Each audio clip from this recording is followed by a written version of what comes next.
Welcome to Follow Your Fire, a podcast on life, work, and purpose. Join us as we reckon with the questions. What should I do with my life? Do I have a purpose? And if so, how the heck do I figure it out? We'll hear some real stories, get some real ideas about how to find purpose, and have as much fun as we can along the way. I'm Melissa Pinnell, life coach, purpose guide, and your host on this journey. I am so glad to have you along. Hey everybody, welcome to the third episode of the podcast. I am so glad to have you along. I have been super happy to hear great feedback from you guys listening, saying that you like the podcast and that it's helpful, you're getting a lot from it. I am so happy to hear that. And if you are getting a lot from it, then please, I encourage you to share it with someone you think might benefit, or a lot of someone's. But if there's somebody that you're thinking of right now that you're like, you know what, this person needs to hear this podcast, when you're done listening, send it to them, because I bet you're thinking of them for a reason. Yes, share, subscribe, rate, review, all the good stuff. Let's get on with it. First, a little disclaimer. This episode is a bit different, so stick around. I'll tell you why. I'm really excited to bring you the next guest. It's my friend Mitch. He is a legislative advocate for the California Labor Federation. His entire job is basically to make conditions better and safer and more secure for every worker in California. So it's pretty important. So for example, one of the bills he helped to write and he lobbied for, and it did pass, was for a mandatory 3 days of paid sick leave for all workers. Like all workers. I mean, there are of course a few exceptions to the bill, but even positions like those in the food and beverage industry, which usually do not come with any kind of benefits, even those workers now have 3 days of paid sick leave. Now, at the time he was working on this particular bill, his wife and I were actually both servers at a really fun and funky restaurant in Sacramento. It's still an awesome restaurant, has a really generous owner, awesome staff, a lot of servers and employees who were a little older, a little more established. Many had families, many had advanced degrees, alternative jobs, creative passions.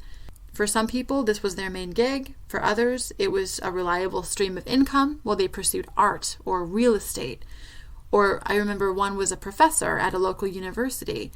So it was different things to all of us, but working in that fun and family-like restaurant was our job. It was how we paid our bills. And the cool and supportive and family-like environment didn't change the fact that if we were unable to come to work at that restaurant for whatever reason, we didn't get paid that day. And forget missing work for things like a vacation, or even, parents of a sick child who might have to stay home with that child. Forget getting paid for stuff like that. Even if we were really ill, if we didn't come to work, we lost wages that day.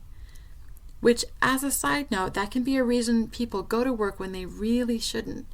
Knowing that you're going to miss out on income that can literally support your family.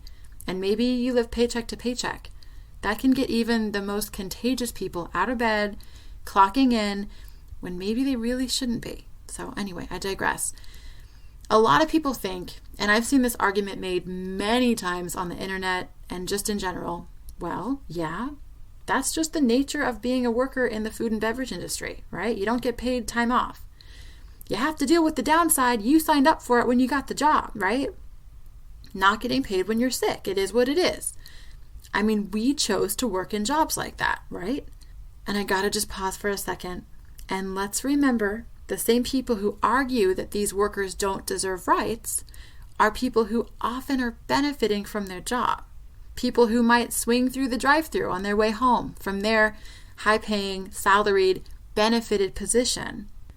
Just trying to point out that it could be the cats smoking cigars in the corner office that introduced this idea that the working class made their own bed when they decided to take jobs that don't have benefits, security, things like paid time off or healthcare or the whole shebang.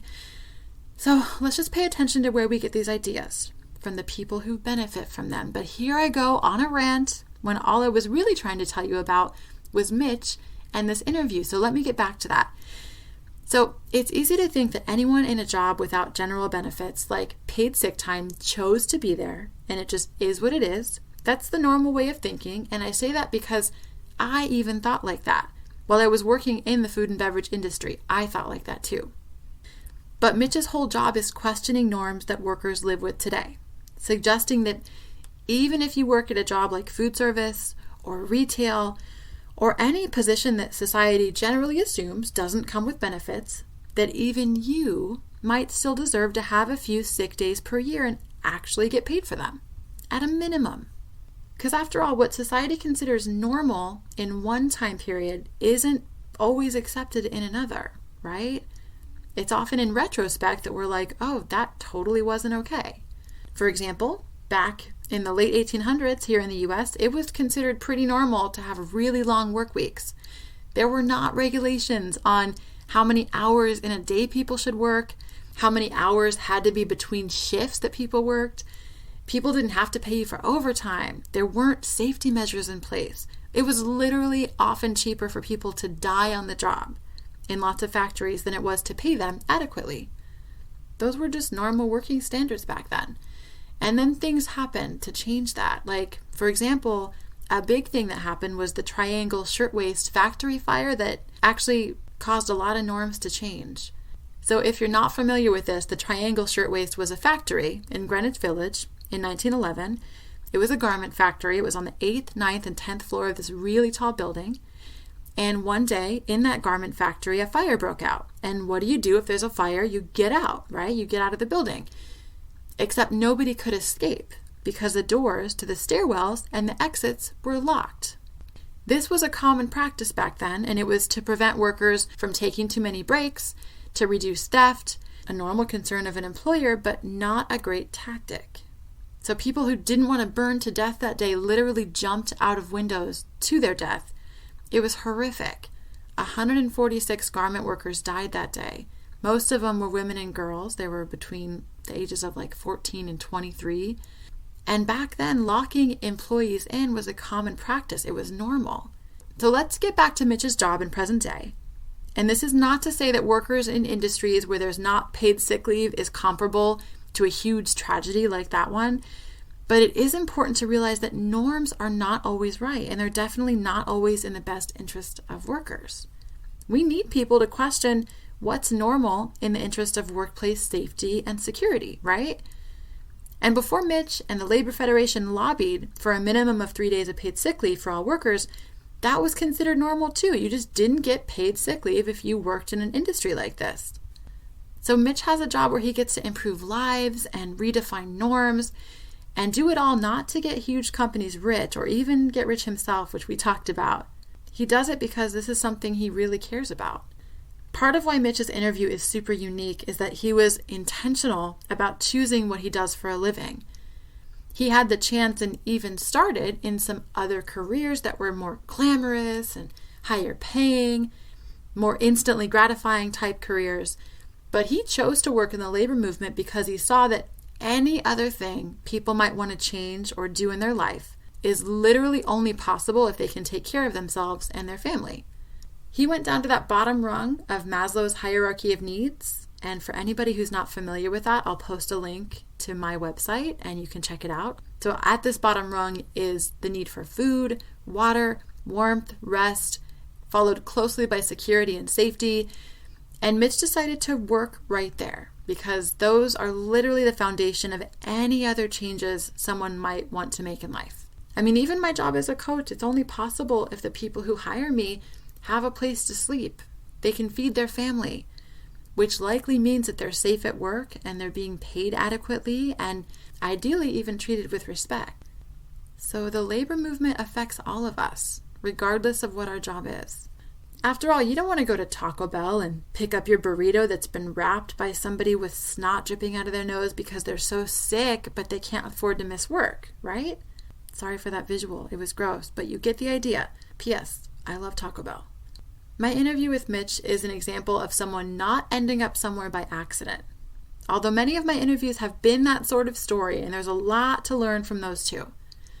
But Mitch's story sheds light on how someone zooming out and deciding what kind of impact he wants to leave can then zoom back in and help him to find a job that will allow him to do that, which is what he did.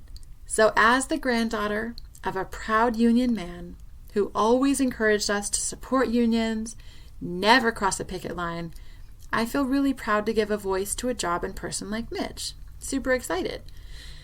And I know I'm building this up a lot because it's after getting him to sit down with me and asking him all these questions, I realized I might not be able to release this interview at all because of a little issue that I'm going to call a learning moment that pretty much almost sabotaged this entire recording. So about 5 minutes into talking to Mitch, I realized something was wrong.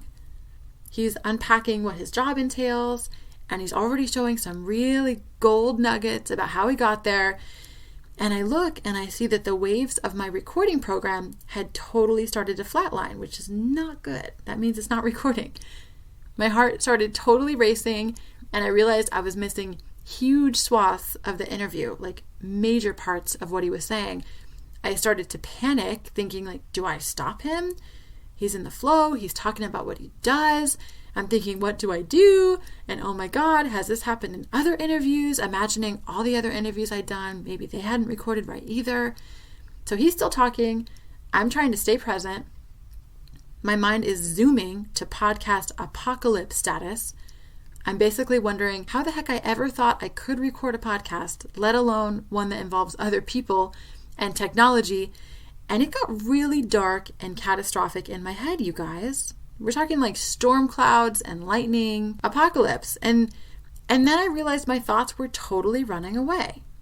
And as a coach, this is literally what I teach and do is thought work. Teach people and practice realizing these are thoughts. This is not reality. Watching your brain. So I started to watch my brain, watched it going nuts. I took some breaths, let Mitch continue, and then I realized, oh, I have my little Radio Shack recorder going still. And it's the equivalent of my oh shit handle, and I've used it in every interview as like a last ditch backup. It's this little handheld device I bought to record lectures in college, and it's pretty archaic. It doesn't even have an output, but I realized that even if my audio program was totally failing me, at least I have this, right? So that device picked the whole interview up. And that's the recording you're about to hear. It's a recording of a recording playing into a microphone. It basically sounds like we're both on the telephone, and the phone is possibly from the year 1970, but it's not going to blow your eardrums, and it's clearly understandable, which are the two reasons I decided I couldn't let this interview end up on the cutting room floor. After all, a huge part of my work, both as a coach and in the world, is demonstrating that we do not have to do things perfectly for them to be valuable or for us to be valuable. This podcast is only in your ears right now because I decided I was going to put it out into the world as best I can, but I'm not going to strive for perfection. I'd rather share what I have with you guys than wait until it's perfect or until I'm perfect, because ultimately I think Mitch's journey is valuable. And I want to show you that it's okay to do this. It's okay to be imperfect and do things anyway. And one more quick note. It's kind of like choosing direction in life. If you wait until you're absolutely sure or feel exactly perfectly ready to go, whether it's go back to school, apply for your dream job, open your business, create your art, insert your dream here, you'll likely be gearing up to make a big move when your hospice nurse is fluffing the pillows on your deathbed. And I know that was a super morbid example, but it's the truth. Don't wait to be perfect. Don't wait to feel ready. Don't rush into diving off cliffs or anything. Don't make some huge rash decision without tuning into your heart, your inner guide. Talk to your journal and your mentor and your coach, whoever it is that helps you to act from a place of possibility, not from fear. But don't sit on your dreams until they're perfectly cooked. And if you need a little example of how to do that today, I present to you my imperfectly recorded interview with lobbyist, labor advocate, and the godfather to my daughter. He's actually her godfather. And an all-around amazing dude named Mitch Steiger. Oh, and side note, I did learn my lesson with this interview. You shouldn't be hearing another recording like this. It was a total operator error with my microphone. But if you do hear it again, I know you'll forgive me, because those of you listening don't ask me for perfection, and I'm so grateful for that. All right, you guys, let's get on with it. Here is my interview with Mitch Steiger. Mitch, thank you so much for joining us on the podcast. I so appreciate it. Of course. Thank you so much for having me. So I'm just going to launch into questions, and So the first one is pretty basic, but let's say that you are riding an elevator with someone and they say, "Hey, Mitch, what do you do?" So for some reason, this person knows your name. You have a name tag on, and they say, "Hey, what do you do?" What answer would you give them? Well, it's funny you asked that because I was just thinking I needed a better answer to that question. That my stock answer is always just I'm a lobbyist, and then follow that up with I work for the California Labor Federation, and I can just see people's eyes glaze over. They don't really know what that means. So what I plan to do the next time this comes up in an elevator, nobody's asked me since I thought of this, was say I work in the labor movement.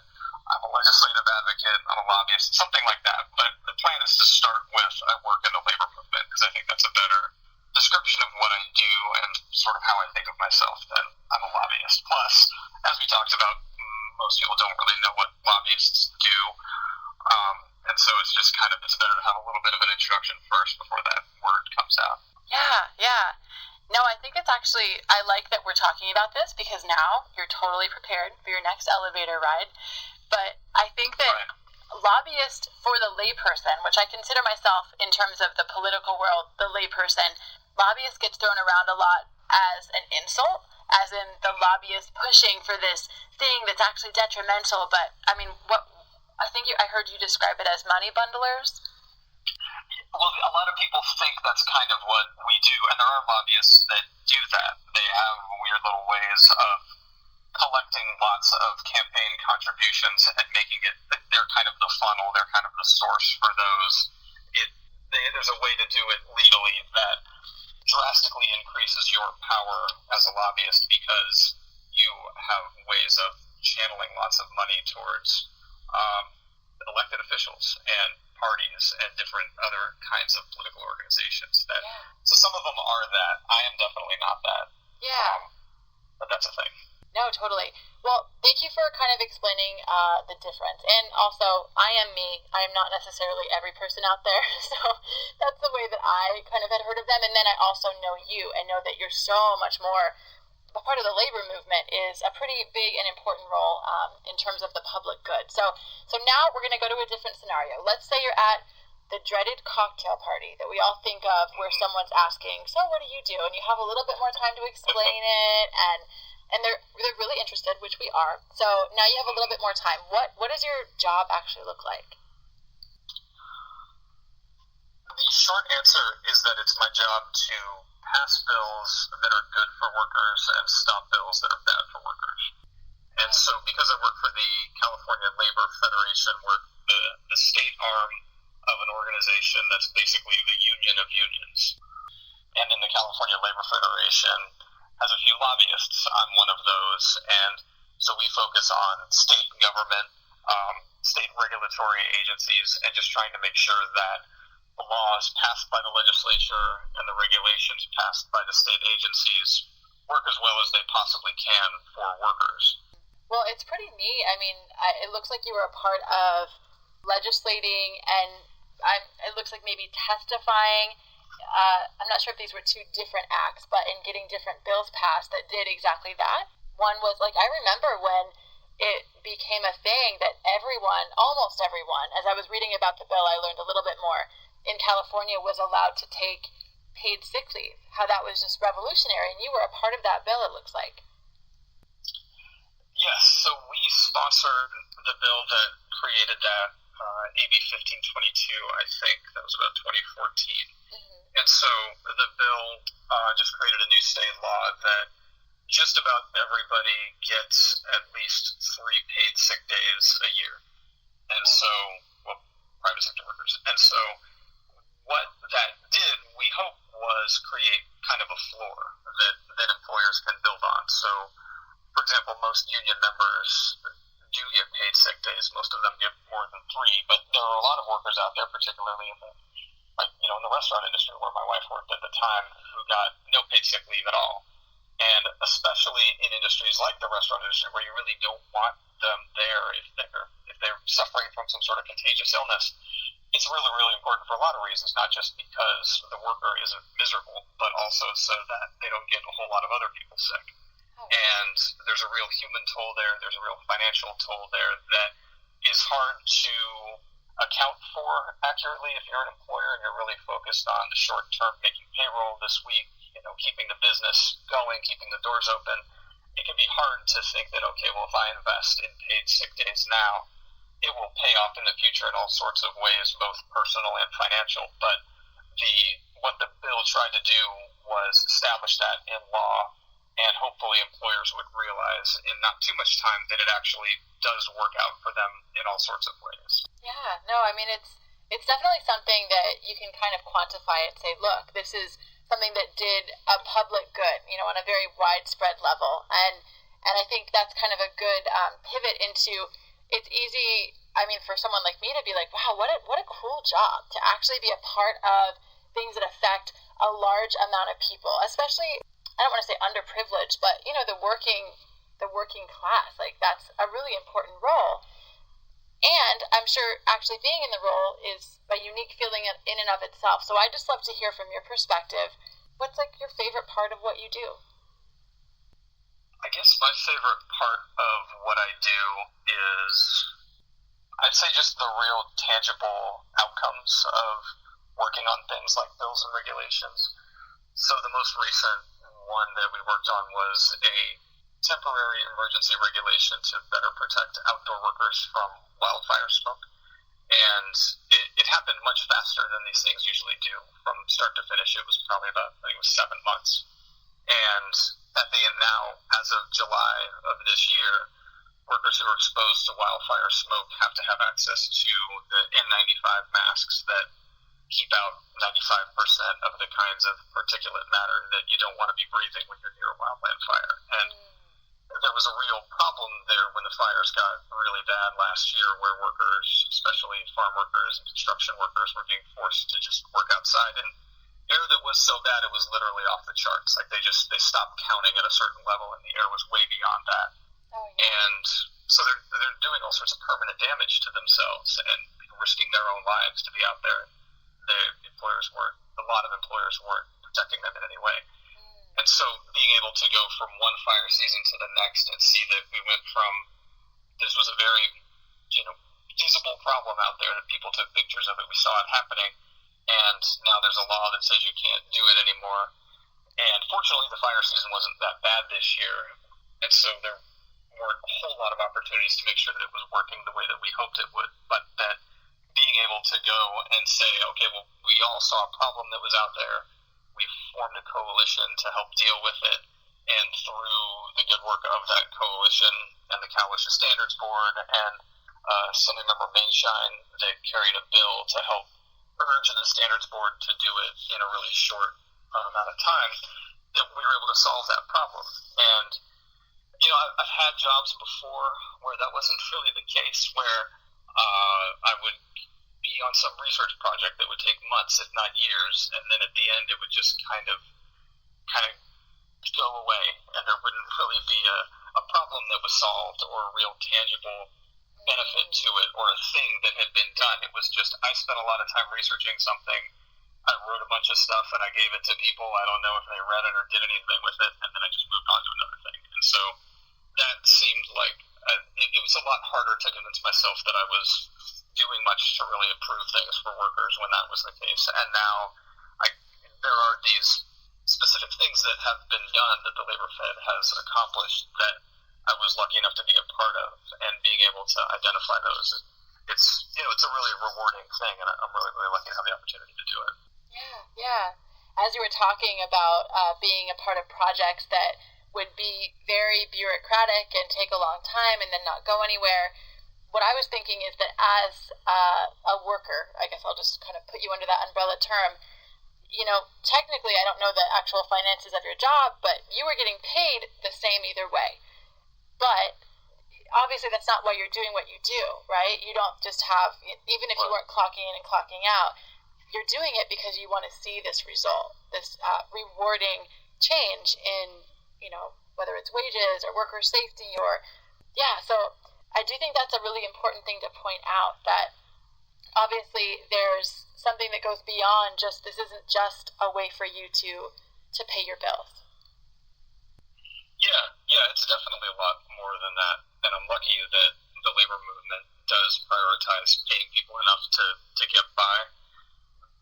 You'll never be poor, but you'll never be rich in the labor movement, and so we're all kind of, they're firmly in the middle class, and nowadays that's a win. That's a pretty hard thing to maintain in a lot of different industries, and so you do the way that workers get paid in the labor movement is not. It's not piece rate. It's not like I get a certain amount of money per letter I write or per legislator I lobby or anything like that.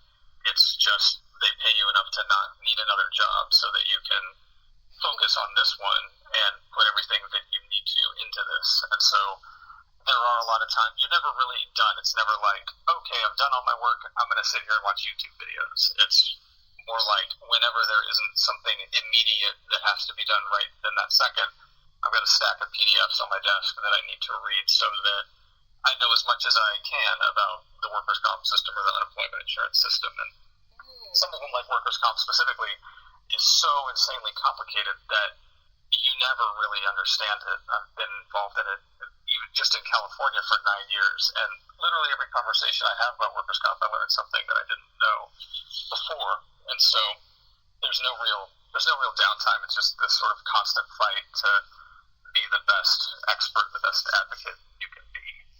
I just heard something kind of important in what you said, because as you were talking about how complex the workers' comp topic is, I was thinking, and this was even difficult for me to research, to be honest, because it's such a foreign area for me. And I think most people, right? We're not in the legislature, if I can even say that word. But it can be really intimidating. And what I heard you say, and as someone who's immersed in this, who does research on it, you're obviously very knowledgeable on this topic. But what I heard is someone who is interested in learning more, because you said with every conversation I have, I learn something new. And I'm pointing this out because I think it's really easy to feel like you need to be the expert, especially for someone like you, Mitch, who you've been in a role like this for quite some time. And you don't necessarily need to be the expert. It sounds like you have, it's called a growth mindset, if you've ever heard that term. So, I have now. Yeah, does that feel true for you? Because I hear it while you talk, but I'm not sure how it feels for you. Yeah, it's definitely true, and it's something my coworkers and I actually talk about quite a bit, where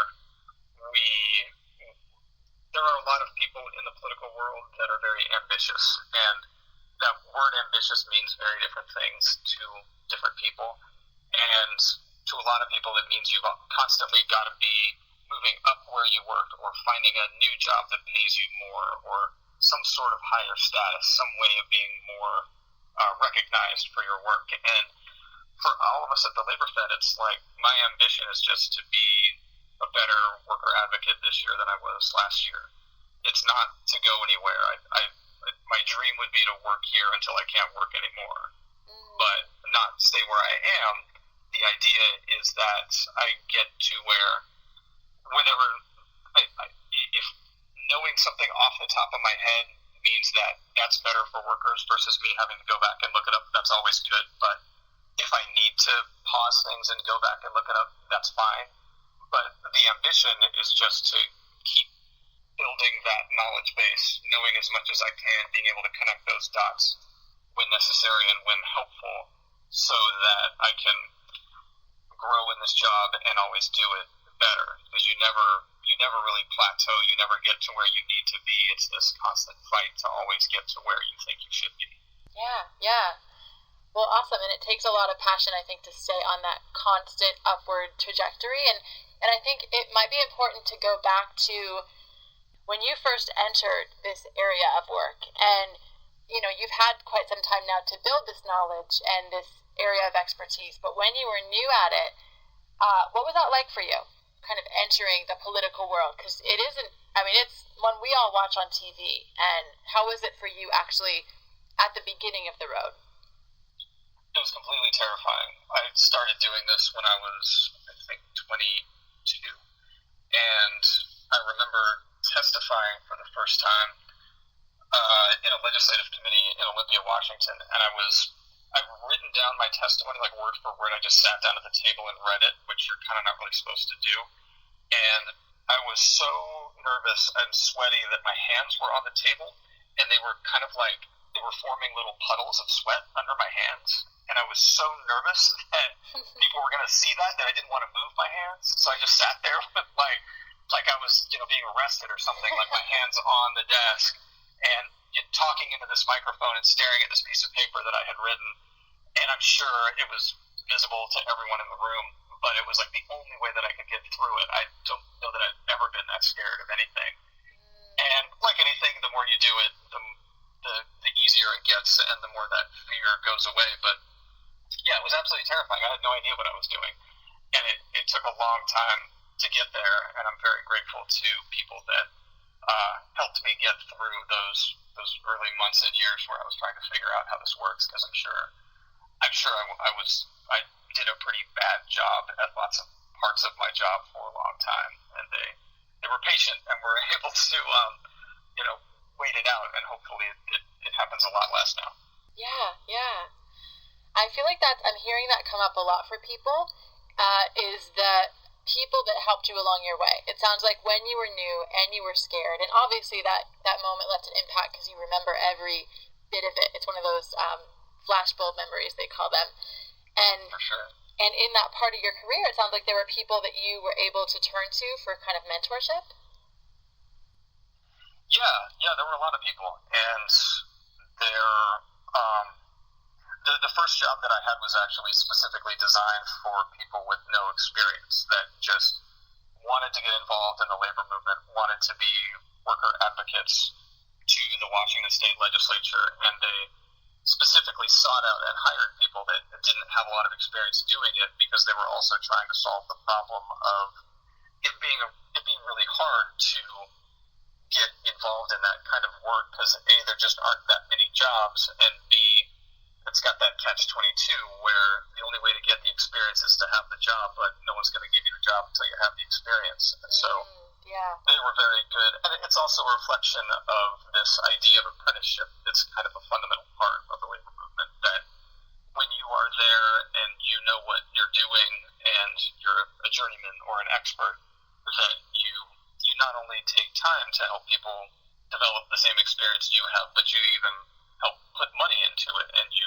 invest in that future to keep your industry, keep your trade, or keep your whatever going. That if you don't do that, the whole thing goes away, and it really does benefit everyone, and it also kind of gets into this whole idea of solidarity and these other things that keep the labor movement going. But I'm definitely grateful that they did do that for me. Yeah. No, that's an amazing, an incredibly important thing, I think, to kind of pass the baton, and it really just kind of shows the esteem that people in this area might have for their job, that they want it to remain consistently good, which means mentoring the next generation. And what I actually kind of want to do now is, if we could go back to, we're going to zoom back again and, go back to Mitch when you were a kid. And I know that when we're kids, we're off the walls. A lot of us have a lot of crazy dreams or ideas about what we might want to do when we grow up, quote unquote. But when you were a kid, do you remember having any particular ambition or any specific dream? Yeah, the main thing that I wanted to do was be a musician. As a kid, I was really into listening to music and then playing guitar and writing music and playing in bands. And the only real reason I went to college was just because I could. The opportunity was there.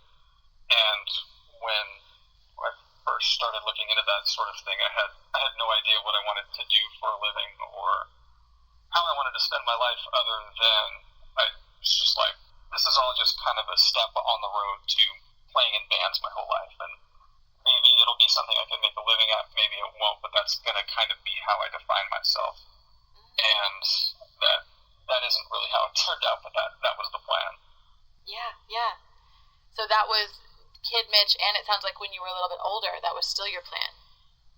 Yeah, right around the same time that I started applying to colleges, and well, I only applied to one, but right around the same time that I got accepted into college was when I started getting really into politics. I found the animal rights movement and went vegan and started getting really into those issues, and then through that issue also started getting into the issue of, at the time we just called it environmental protection. The phrase climate change wasn't quite the way that was popular as it is now. But it was more about protecting rainforests from things like clear cutting to create grazing lands for beef cattle and things like that. That getting really into the animal rights movement shows you all of these other ways that those environmental protection issues are connected. So I started getting into all of those. And so when I went to college, it was kind of with these twin interests of, I really want to get into music, but I'm also really into politics, and we'll see where it goes.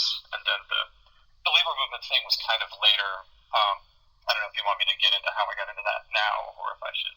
Yeah, let me stop at college and just ask, what was your major in college? Political science. It was political science, okay. And that it just kind of felt more and more right as you, because I'm interested in the trajectory as to how you got where you're at now, and often how there's these sort of seemingly innocuous decisions or events that can lead up to that. And I don't mean to lead you into like, yes, this innocuous decision and then this one, but it started with college. You were a political science major, and then it sounds like you had these other concurrent interests that were sort of making themselves known. And what was kind of the next step after that, after college? Well, it was sort of during college. The political science major was mainly just because looking at the list of possible majors, that was the only one that seemed like something I'd be interested in enough to spend a whole lot of time studying. Looking at everything else, it was like, I'm not very good at science. I don't really care about advertising. Like, I don't even know what some of these things are. But I'm really into politics, so I'll just do that. And then through the process of being in that major and reading lots of books about different political issues, the more that I started gravitating towards the labor movement. And by the time I was probably a junior in college, I had started to think really hard about, this is what I want to do. I don't know what kind of jobs there are in the labor movement, but I think this is really important. This is kind of the foundation. And to me, it was related to veganism in a few ways. Probably the biggest one being that the same forces that make life miserable for workers are the same that make life miserable for animals in factory farms. It's just this kind of unchecked greed, or insufficiently checked greed, where there are regulations that are ignored.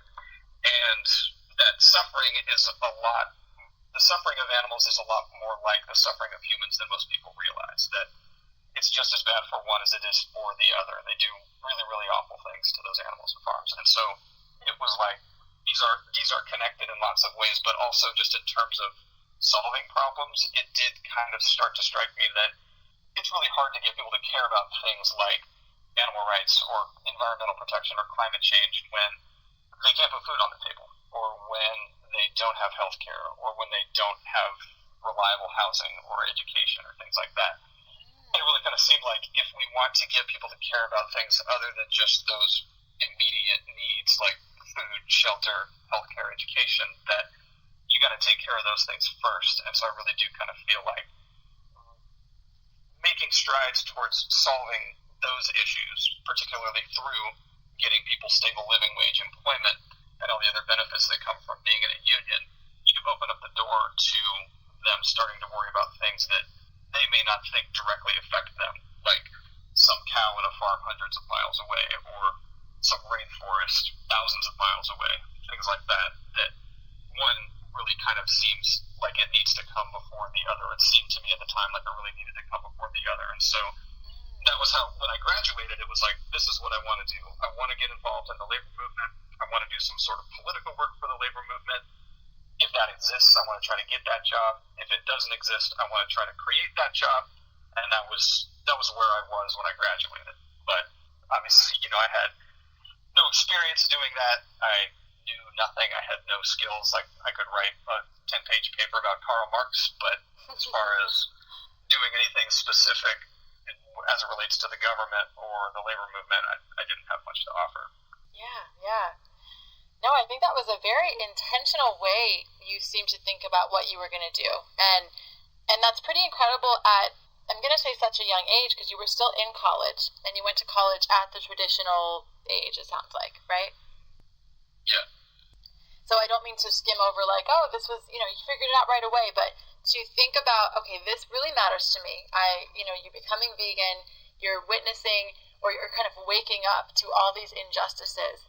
And then going further down, I'm picturing Maslow's hierarchy of needs, which it sounds like you're familiar with, and Yes. to those base level needs that, okay, all this stuff I've just found I'm interested in doesn't, not that it doesn't matter, it totally does, but you're right, it's probably not going to get the attention it needs if this stuff isn't taken care of. So I guess I just think that's a very intentional mindset for such a young person. So so cool. Hats off to 20-year-old Mitch.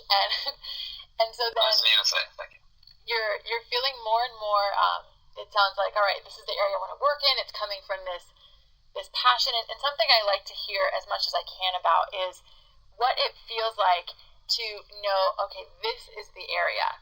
There's a lot of areas in the world, especially for someone like you that was as aware of injustice and maybe quote unquote problems that needed solving. How did it feel to find the labor movement? And we can just say whenever that was. What did it feel like on a personal level that, okay, this is kind of where my puzzle piece fits? It was an amazing experience. There really wasn't anything like it leading up to that. I remember when I got hired at the Washington State Labor Council, before I actually showed up for work, at least once a day, I would just go drive by the office and just kind of look at it, because I was just like amazed that I got to actually work in this thing that I had been reading about for so long and been idealizing in my head, and had been this really important thing, but it just seemed so distant and untouchable. And then when I was offered a job doing it, it was totally overwhelming. And then when I did actually start working there, it was great. You walk in the door and they have all these big kind of mounted posters about workers and pictures of workers and these kind of manifestos about what they do, and this is what we're all about, and people call each other brother and sister, and it was like this whole culture that it's like, this is where I belong, this is exactly where I want to be. And it's really been like that ever since. Been in the labor movement now for almost 20 years, and that's the case everywhere you go. It's really, really great. I really do love it. I definitely feel like I'm where I should be. Yeah, that sounds very enamored. And it's interesting, the more people I ask about this, it reminds me of how one might feel when they find the one. I've heard it described like that. Like, it's just right. Like, oh, how you kind of just Right. look at them sometimes and think, wow, that's really cool that you're mine, especially at the beginning, you know? So, cool. And with that love that you have for what you do, I also am always curious about the other paths not taken. I think there's always things that you also could have done instead. And I would love to hear if there's anything that comes to mind for you that you kind of talks about gazing at these alternative lives as like looking at this sister ship that's passing us in the night. And it's beautiful. And I'm actually kind of paraphrasing Cheryl Strayed, who talks about this metaphor, but it's like this other version of our life that we're not actually on board, but we totally can imagine. So, with that as a build-up, what are some other versions of your life that you didn't choose, but sometimes you think about? The first one that comes to mind was that when I was in college, part of what paid for my college was working as music director of the radio station. And so it was a pretty intense job. It took a lot of time, and it more or less involved listening to tons and tons and tons of music that came into the radio station and deciding what we were going to put on the air and what we weren't going to. And at the time, it sounded like my dream job. Like, oh my God, I can't believe they're going to actually pay for part of my college for me doing this. Yeah, And that sounds cool. yeah, it wasn't at all. It sucked. It was terrible. I really hated it because most of music, like anything, if you're really into cars, you hate most cars. Like, there's a really certain kind of car, you're really into Datsun race cars or something. And if somebody were to give you like a Pontiac Aztec, you'd be like, what are you talking like? I'm a car guy. I hate this more than most people would. And so with music, it's kind of the same thing, where I spent all of my time listening to music that I hated and talking to people about that music that I hated and trying to tactfully explain to them why I wasn't going to put it on the radio station. And it really sucked all the fun out of music for me. I kind of caught myself. I stopped playing music. I stopped listening to music. And I realized that I wasn't really sure I wanted to work in that world, even if the opportunity came up. And it did. After I graduated, I tried to get a job at Warner Brothers Records. as the assistant to the guy that managed Neil Young and Wilco. And it came down to me and one other guy, and the other guy got the job, which was probably a good thing because I had no idea what I was doing. Like, they showed me this thing that I would have been responsible for producing, and I remember thinking, like, oh boy, this isn't going to go well. Like, I don't have any idea how to produce a document like this. And so I didn't get the job, but this was after I graduated, and I just thought that maybe I'll stay in LA and work at a label for a few years, and then eventually make my way back up to Washington State, and then try to get involved in the labor movement. And when I lived in this house, we got kicked out of the house, we had to find a new place to live. We were about to sign the 1-year lease, and it kind of dawned on me, like, this, I shouldn't do this. Like, I don't want to get locked into this because this isn't really what I want to do. And the more time that I spend here, the farther away I'm getting from where I really want to be, and that just doesn't make any sense. And so, kind of right on the spot, I had to tell my friends, like, sorry, I can't live with you guys. I want to go back to Seattle. And so a couple days later, I just, like, packed up all my stuff and drove back home. And what was that like? Because I think that's another important moment in the path where it looks like, the way I've heard it described is, it looks like you're leaning your ladder against the wrong wall. And it's really tempting if you're a couple steps up already to just, especially, you know, when we're young. And I feel like in some ways money matters a lot when we're young, because it's like, oh, I already make, you know, $15 an hour or whatever's really good back then. And to say, you know what? Nope, I'm going to get off of this ladder and start at the bottom of a different one. So how did that feel? It was pretty scary because it definitely was moving into the bottom of the ladder. And at the time I had no idea, again, if this job existed or if it did exist, if I could get it ever. And so I just kind of knew that, like, if I got this job in the music world, this would probably just wind up being what I did. And then 10, 20 years from then, I would regret it because I'd be like, you know, this wasn't really what I wanted to do. What if I would have been much happier if I'd done this other thing? So I figured even if I try this and it doesn't work, like, I'll know that I tried and this idea that I had didn't work out, and maybe I'll contribute to it in some other way. But that knowing that I would definitely regret it forever if I didn't try was kind of what made me accept that fear as just kind of a necessary evil that I was willing to deal with. Yeah. I like that. I like that description. And something you just mentioned, that you would regret it forever if you didn't try. I think that's a way to make decisions that it just does us all well to discuss, is kind of zooming forward to your future self. What would that person regret? Because sometimes it's easier to make decisions from that future self than it is in the present day when you're, you know, pulled back and forth by all these very logical and right in front of your face factors that it's hard to see the forest through the trees. So it sounds like you did that.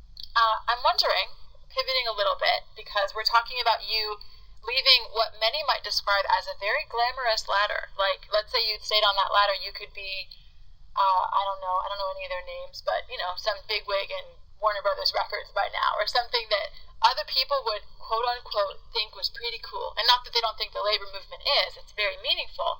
But you made this choice, I'm guessing, based on some values that you hold, which I'm not guessing that because of what we've been talking about.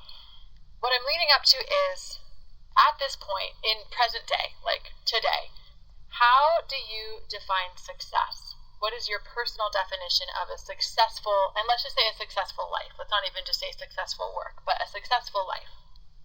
I guess I would say that it should be defined as whether or not you are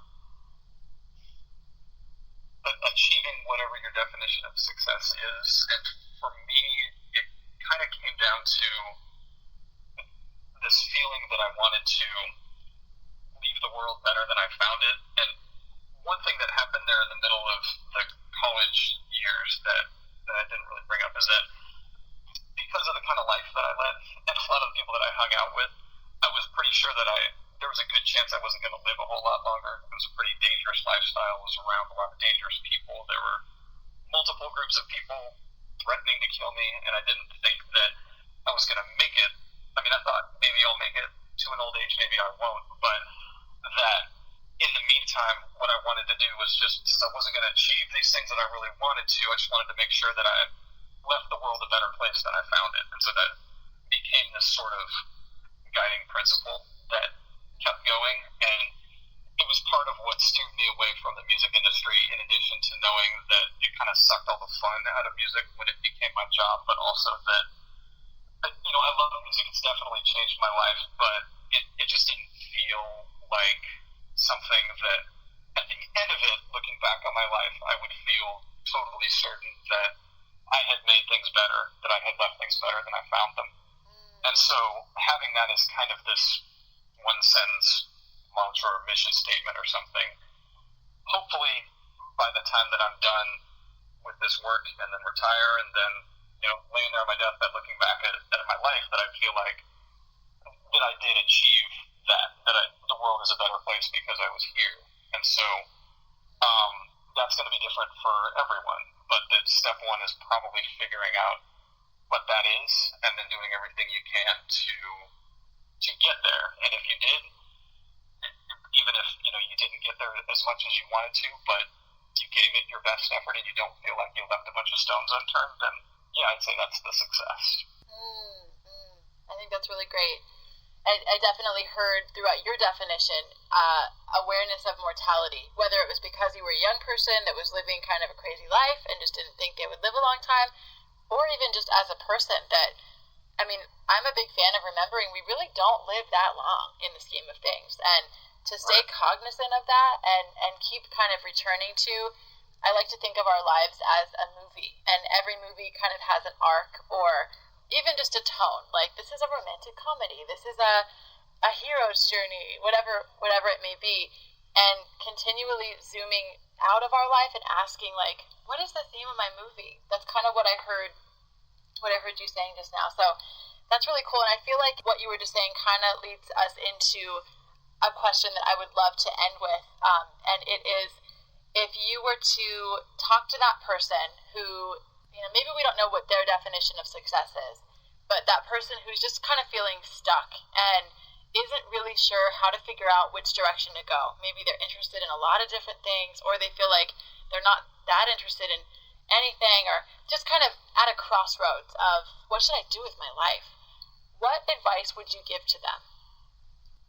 Boy, it's a really tough one because it's so personal to everybody, and everybody's going to be so different. I guess I'll focus mainly on my own experience, and that's really sit down and take the time to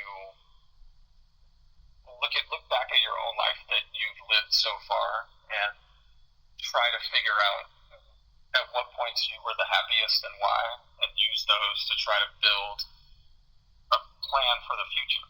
And so if you are happiest hiking in the Sierra, but you really hate being on a schedule, then maybe your goal needs to be, I'm going to build a career that gives me the most time to go up in the Sierra. If you're the person that, if you were the happiest when your job was most aligned with your values, then that kind of changes things, and it's more about finding a way to make that career happen. But you don't have to necessarily love your job to love your life, and it's not going to be the same. I do. I couldn't hate what I do all day long and still enjoy everything. That for me, it's really got to be that those things have to really enjoy what I do all day long. But that's not the case for everyone. There are all sorts of ways to just use your job as kind of the means to finding something else that brings that meaning into your life. And so I guess my main advice would be to really sit down and do the analysis and the research in terms of just looking at yourself and looking back on your own life and where you were the happiest, where you felt the most stable and secure, and then how does that translate into what you do for the future, just keeping in mind that it doesn't necessarily have to be through your job. It might need to be based on who you are, but it doesn't necessarily have to be. And making sure you've got a really good, solid foundation for an answer to that question before you make any big, especially irreversible decisions about what you're going to do is really the important thing. So, all of which is a really long-winded way of saying that just kind of do the research into yourself. A lot of people will give you advice, a lot of books and websites will give you advice, but you're the one that you really need to be researching, not them. And so that's what you need to focus on. I think that's actually really powerful, because what it sheds light on is that all of us, even the most clueless of the clueless, which I like to consider that me at 22, when I just thought I had absolutely no information and so many options that sounds great, like, oh, tons of options, but it can be debilitating and frustrating. And I actually remember someone kind of sitting me down, and she was going to school to be a dental hygienist, which, no offense to all the dental hygienists out there, but I thought that sounded like the most boring job ever. And I should also say that my dental hygienist is one of my favorite people, and she makes the dentist literally a spiritual experience. So even as I say this, I know that I know, I need to refer everyone to her. So I bring that up because she was explaining that she's like, I'm not super passionate about dental hygiene, but I love skiing, and this job is going to pay me enough to get a season pass at Boreal or wherever it was that she was going to. And we were all pretty young at this point, but she was very pragmatic she loved the outdoors, she loved nature, and she was essentially, at least at that moment, setting up her life and her work in a way that allowed her to be in nature in Tahoe as much as she could. And it was kind of in regards to what you were saying, that's completely valid, that it definitely doesn't have to be from work. And also, we all have, if we turn around and kind of look in our rearview mirror, we have a track record behind us of moments of real happiness or real unhappiness. I think we can definitely learn a lot from those too. But the secret's in yourself. And I think that's a really great thing for someone who's giving another person advice on how to basically find themselves, find their path. It's already there. It sounds like you just got to clear it a little bit. And that's super powerful, really helpful. Mitch, thank you so much for making time for this. I really appreciate your perspective. I think you do have a really important and unique role in the world, and just so glad to get some of your time to hear more about it. Yeah, thank you so much for having me on the podcast. You're an excellent interviewer, and I can't wait to hear the other episodes of the podcast as they come out. I think what you're doing is a really great thing that'll also really make a big contribution towards improving the lives of many people, and I'm really glad you're out there doing it. Oh, I hope so, right? As you were talking about, that's what most of us, I think, want to do. So I appreciate that you view what I am attempting to put out there in the world as a little positive ripple effect. So thank you for being a part of that. Yes, thank you. All right, take care. Okay, you too. Bye. If you liked what you heard today, please pass this podcast along to someone you know who would benefit. It would also be awesome if you would subscribe, rate, and review this podcast. It's how we attract new guests, reach more people, and ultimately change the world. I mean, imagine what kind of world we'd live in if everyone was doing something they actually wanted to do with their life. Speaking of which, if you want help finding purpose or figuring out what the heck to do with your life, hit me up. It's what I do as a coach. Introduce you to your highest, clearest, and most badass, brave self. I promise that's the version of you the world most needs. If you're interested in coaching, would like to join my email list, or if you know someone who'd be a great guest on this podcast, shoot me an email at followyourfire@gmail.com. That's followyourfire@gmail.com. Until next time, follow those fires, my peaches.